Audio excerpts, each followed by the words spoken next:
तो भाई लोग, जैसा कि हमने इसके पिछले वीडियो में देखा कि वैंगलिन ने सोल रिफाइनिंग सेट को ज्वाइन कर लिया था और वो आउटर डिसाइपल बन गया था और साथ ही उसने अपनी कल्टीवेशन को फाउंडेशन एस्टेब्लिशमेंट के मिड के पिग स्टेज तक रिकवर कर लिया था। मींस की उसने फाउंडेशन एस्टेब्लिशमेंट के लेट स्टेज तक पहुंचने के लिए एक कदम की दूरी पर था, लेकिन उसे और ज्यादा डेंस स्पिरिचुअल एनर्जी वाली प्लेस चाहिए थी जिसके लिए कि उसे अपनी क्यू चेंज करनी थी। तो अब आगे तो वीडियो की शुरुआत में वैंगलिन फिर से उसी बुड्ढे के पास आ जाता है जिस बुड्ढे ने की उसे वो 1090 नंबर वाली क्यों दी थी। और वो बुड्ढा वैंगलिन की कल्टीवेशन को देखकर बहुत ज्यादा शॉक हो गया था कि वैंगलिन ने बस एक मंथ के अंदर ही अपनी कल्टीवेशन को early stage of foundation establishment से लेकर mid stage of foundation establishment तक लेकर चला गया। और वो बुड्ढा वैंगलिन से ये क्वेश्चन करता है, जिसे सुनकर वैंगलिन अपने मन में बोलता है, मेरी ओरिजिन सोल कोलैप्स हुई है जिसकी वजह से कि कोई भी कोर फॉर्मेशन का कल्टीवेटर मेरी कल्टीवेशन को देख सकता है, तो मुझे जल्द से जल्द अपनी ओरिजिन सोल को फिल करना होगा। और तभी वैंगलिन उस बुड्ढे से बोलता है,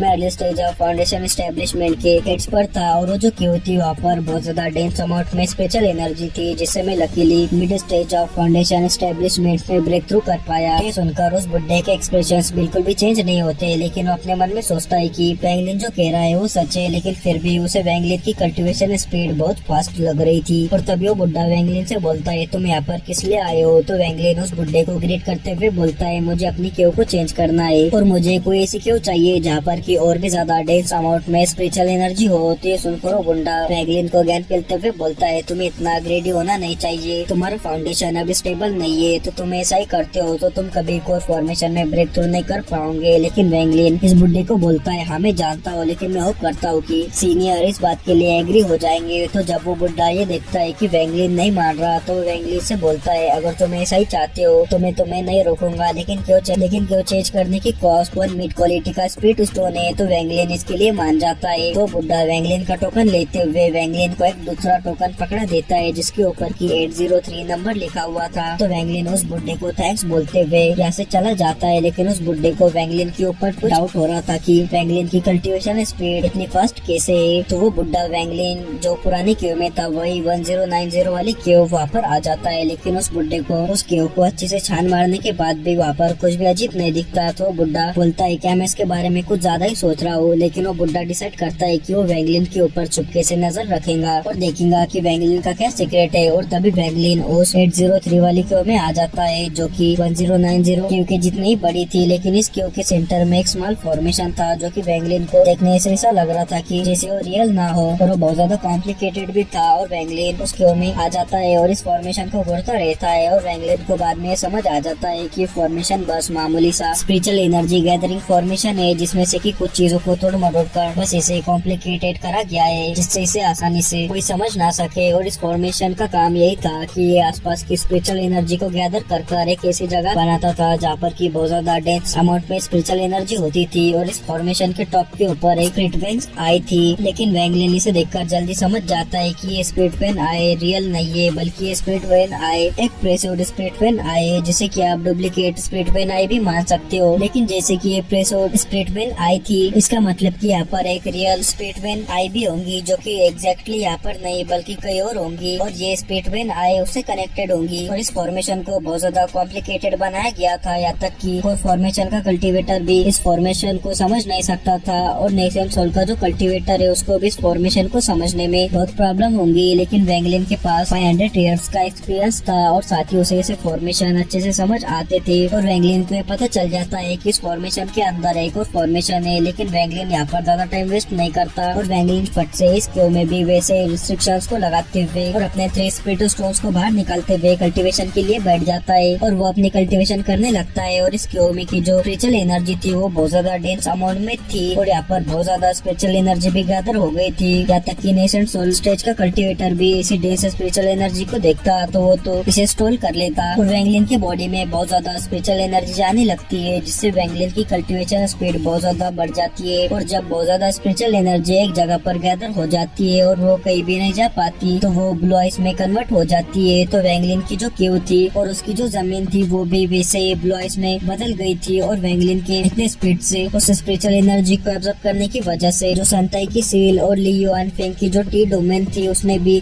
स्पिरिचुअल एनर्जी को एब्जॉर्ब करना स्टार्ट कर दिया था, जिससे वो भी और ज्यादा स्ट्रांग होती जा रही थी। और ऐसे 2 मंथ का टाइम बीत जाता है और वैंगलिन पागलों की तरह स्पिरिचुअल एनर्जी को एब्जॉर्ब करे जा रहा था। और जैसे जैसे उसकी कल्टीवेशन आगे बढ़ते जा रही थी, वैसे उसको और स्पिरिचुअल एनर्जी की कमी पड़ने लगी थी। और वैंगलिन ने इन 2 मंथ में अपनी कल्टीवेशन को फाउंडेशन एस्टेब्लिशमेंट के स्टेज तक पहुंचा लिया था। लेकिन वैंगलिन अभी भी फाउंडेशन एस्टेब्लिशमेंट की पीक स्टेज पर पहुंचने के लिए कुछ कदम की दूरी पर था। और वैंगलिन की वो तीनों स्पिरिट स्टोन्स जो थे वो डस्ट में बदल गए थे, जिससे वैंगलिन को बहुत बुरा लगता है क्योंकि उसने डिसाइड किया था कि वो स्पिरिट स्टोन को बचा कर रखेगा। लेकिन तभी वैंगलिन की नजर उस फॉर्मेशन पर जाती है, जिसे देखकर वैंगलिन अपने एक पाम से उस फॉर्मेशन को सेटअप कर देता है। और फिर उसके नीचे और एक फॉर्मेशन था, जिसे देखकर वैंगलिन बोलता है, अगर मैं इस पैसिव स्पिरिट आई से डायरेक्ट स्पिरिचुअल एनर्जी को एब्जॉर्ब करता हूँ तो मेरे पास कोर फॉर्मेशन लेवल तक पहुँचने की स्पिरिचुअल एनर्जी हो जाएंगी। लेकिन उस स्पिरिट आई के ऊपर एक रिस्ट्रिक्शन फॉर्मेशन था, लेकिन वैंगलिन को तो रिस्ट्रिक्शंस के बारे में बहुत अच्छी अंडरस्टैंडिंग थी। तो वैंगलिन कुछ टाइम लगाकर और कुछ जुगाड़ लगाकर उस फॉर्मेशन को बड़ी मुश्किलों के बाद शैटर्ड कर ही देता है। और फिर उस फॉर्मेशन में से एक स्पिरिट स्टोन जैसा स्टोन बाहर निकलता है, जो कि रेड कलर का था। और वैंगलिन इस स्टोन के बारे में जानता था कि स्टोन का नाम क्रिस्टल कोन स्टोन है, जिसमें की एक स्पेशल एबिलिटी है कि वो स्पिरिचुअल एनर्जी को एब्जॉर्ब कर सकता है, लेकिन वो उसे स्टोर नहीं कर सकता। तो वैंगलिन उस स्टोन को अपने हाथ में पकड़ते हुए उसे प्रेस करते हुए अपनी कल्टीवेशन करने लगता है, जिससे उस स्टोन में से बहुत ज्यादा अमाउंट में स्पिरिचुअल एनर्जी बाहर निकलती है, जो कि वैंगलिन के बॉडी में जाने लगती है। और इतने ज्यादा स्पिरिचुअल एनर्जी होने की वजह से वो टी मार्क भी वैंगलिन के फेस के ऊपर से डीम्ड होने लगता है, लेकिन वो पूरी तरह से डिस्पेयर नहीं हुआ था, लेकिन वो वीक हो जाता है, जिसे देखकर तो वैंगलिन बहुत ज्यादा खुश हो जाता है। लेकिन वो जानता था कि स्पिरिचुअल एनर्जी जब स्टेबल हो जाएंगी तो वैंगलिन को ऐसे ही और भी ज्यादा स्पिरिचुअल एनर्जी वाली स्पिरिट वेन आई को ढूंढना होगा, तभी वो उस टी मार्क और उस संताई की सील को उसके फेस के ऊपर से हटा सकता है और अपनी कल्टीवेशन को दोबारा से पा सकता है। और वैंगलिन ऐसे अपनी कल्टीवेशन करे जा रहा था और वो जो स्पिरिचुअल एनर्जी थी वो अब स्टेबल होने लगी थी। और तभी हम जोयो कंट्री का सीन देखते हैं, जहाँ पर की एक आइस श्राइन के अंदर ली युआनफेंग को हम देखते हैं, जो कि कल्टीवेशन करे जा रहा था। और उसके आसपास 5 आइस के ब्लॉक्स थे, जिनमें से 5 कलर की एनर्जी निकल रही थी और साथ ही सेलेस्टियल स्पिरिचुअल एनर्जी के कुछ पीसेस भी निकल रहे थे, जिसे कि वो ली युआनफेंग एब्जॉर्ब करे जा रहा था। और उसने यहाँ पर एक फॉर्मेशन भी बनाया हुआ था। और तुम्हारे मन में सवाल आ रहा होगा कि इस ली युआनफेंग ने तो संताई से इतनी फाइट भी नहीं की, तो फिर ये इतना ज्यादा इंजर्ड कैसे हो गया? तो ये खुद ही ली युआनफेंग ही बोलता है कि जो वो संताई की लाइटनिंग थी उसकी वजह से वो इतना ज्यादा इंजर हो गया है। लेकिन वो बोलता है मैंने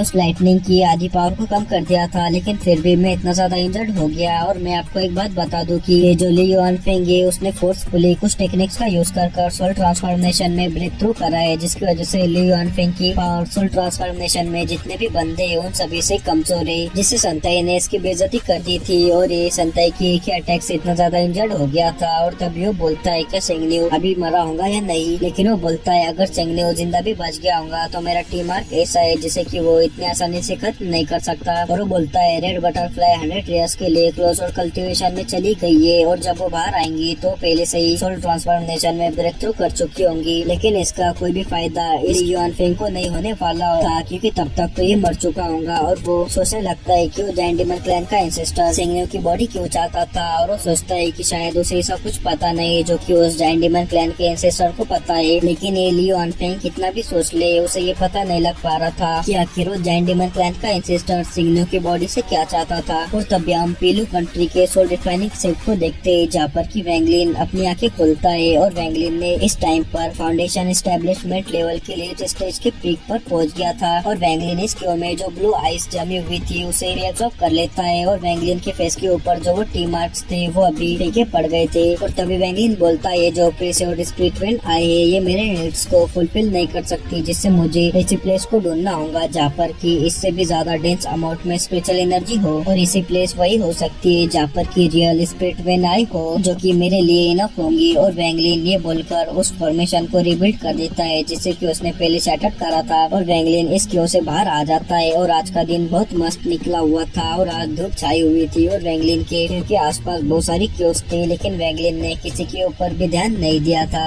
और वो बस अपनी कल्टीवेशन पर ही ध्यान देता था, जिससे वो बस उस बुड्ढे के अलावा किसी और से नहीं मिला था। और तभी वैंगलिन को एक क्यू से एक बहुत ही ज्यादा खूबसूरत लड़की बाहर आते हुए दिखती है, जो कि सच में दिखने में बहुत ज्यादा ही खूबसूरत थी, जो कि कोई और नहीं बल्कि रेनगेट इमोर्टल की क्वीन मेडुसा थी, वही लियो में। और वैंगलिन उसे देखकर बस यही सोचता है यार मैंने इसे पहले कहीं देख चुका हूँ, लेकिन मुझे इसके बारे में याद ही नहीं आ रहा। और वैंगलिन बहुत टाइम तक इसके बारे में सोचता है, लेकिन वैंगलिन को इसके बारे में पता नहीं कैसे कुछ भी याद आए नहीं जा रहा था। पता नहीं भाई ये वैंगलिन इतनी खूबसूरत लड़की को कैसे भूल गया। या तो हो सकता है कि ल्यूमे ने अपने अपीयरेंस को चेंज कर आई हो, लेकिन हमें नॉवल में इसके बारे में नहीं बताया गया। और वैंगलिन इस लड़की को देखते हुए बोलता है ये लड़की ली मुआन और रेड बटरफ्लाई से भी ज्यादा खूबसूरत है। लेकिन वैंगलिन को इससे कोई भी फर्क नहीं पड़ता, क्योंकि उसके दिल में बस ली मुआन ही थी। लेकिन मैं आपको एक छोटा सा स्पॉइलर दे देता हूँ कि ये जो ल्यूमे है ना, वैंगलिन उसके साथ कांड करने वाला है और उन दोनों का एक बेटा भी होगा। और ये जो ल्यूमे है ये रियल ल्यूमे नहीं है, ये बस एक क्लोन बॉडी है। और जो रियल ल्यूमे है उसका नाम तो कुछ अलग ही है, जो कि बहुत ज्यादा पावरफुल है। और ये जो अभी की ल्यूमे है उसे लगता है कि वो रियल बॉडी है, लेकिन उसे बस ऐसा लगता ही है क्योंकि वो रियल में तो क्लोन है। तो स्पॉयलर्स काफी हो गए। और तभी वैंगलिन ल्यूमे को इग्नोर करते हुए वो जो माउंटेन्स थे उनके नीचे आ जाता है और वो एक क्यू की तरफ देखता है जिसका नंबर था 743। और इस क्यू में कोई भी स्पेशल चीज नहीं थी, लेकिन वैंगलिन इसे इसलिए देखा जा रहा था क्योंकि जब उसने वो एपिसोड स्पिरिटवेन आई को देखा था तो तब उसे रियल स्पिरिटवेन आई कहाँ पर है ये पता चल गया था। और ये जो क्यू 743 है ये उस रियल स्पिरिटवेन आई के बहुत करीब है। तो वैंगलिन इस क्यू में जाकर उस रियल स्पिरिटवेन आई के पास जा सकता है। लेकिन वैंगलिन उस क्यू को देखता है जिसका डोर की अभी सील था, इसका मतलब कि उस क्यू के अंदर कोई बंदा है। तो वैंगलिन को इसके लिए एक प्लान सोचता है। तो वैंगलिन अपनी क्यू में वापस जाने लगता है, लेकिन तभी वो बंदा जिसने की वैंगलिन को क्यूज दिए थे वो वहाँ पर आ जाता है और वो बुड्ढा वैंगलिन को रुकने के लिए बोलता है। और ये बुड्ढा वैंगलिन को बहुत टाइम से फॉलो कर रहा था और वैंगलिन पर बहुत टाइम से नजर बनाए हुए था, क्योंकि वो वैंगलिन के सीक्रेट को जानना चाहता था कि वैंगलिन कैसे इतने जल्दी अपनी कल्टीवेशन को बढ़ाई जा रहा है। तो वैंगलिन भी उस बुड्ढे को देखकर रुक जाता है और हम वैंगलिन की आंखों को देखते हैं जिसमें कि किलिंग इंटेंट भरा हुआ था। और वैंगलिन बहुत ज्यादा गुस्से में था क्योंकि वैंगलिन को लग रहा था कि इस बुड्ढे को वैंगलिन के बारे में पता चल गया है। तो वैंगलिन इस बुड्ढे को अपने रास्ते से हटाने वाला था और वो बुड्ढा भी वैंगलिन के सामने आ गया था और अब इन दोनों में फाइट होने वाली थी। लेकिन ये अभी नहीं, थोड़ी देर बाद होने वाली थी, क्योंकि ये वीडियो यहीं पर ही खत्म होती है। और क्या आपको इसका नेक्स्ट पार्ट भी चाहिए? अगर आप इसका नेक्स्ट पार्ट चाहते हो तो इस वीडियो पर 100 कमेंट्स करवा दो, जो कि मुझे पता है कि नहीं होंगे, लेकिन अगर हो जाते हैं तो मैं 100% इसका नेक्स्ट पार्ट लाऊंगा।